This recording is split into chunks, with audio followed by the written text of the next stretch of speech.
જય શ્રી કૃષ્ણ બધાને। તો આજનું મારું બપોરનું જમવાનું છે। જુઓ, આ બિસ્કિટમાંથી બનતા લાડુ બનાવ્યા છે અને આ લાડુ જે થાળીમાં છે એ કેસરની ફ્લેવરવાળા બેસનના લાડુ છે। તો દૂધીનું શાક, સૂકી ભાજી છે, ભાખરી છે અને અથાણું છે।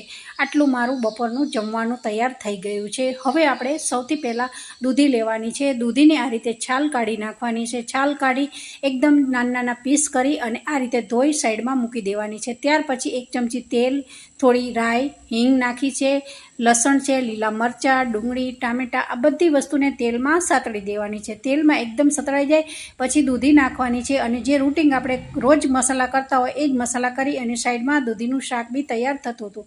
ત્યાર પછી ઘીમાં મેં આ રીતે બધું ડ્રાયફ્રૂટને એકદમ શેકી લીધું છે। તો મારે સૂકી ભાજી બનાવવાની હતી ઉપવાસ માટેની।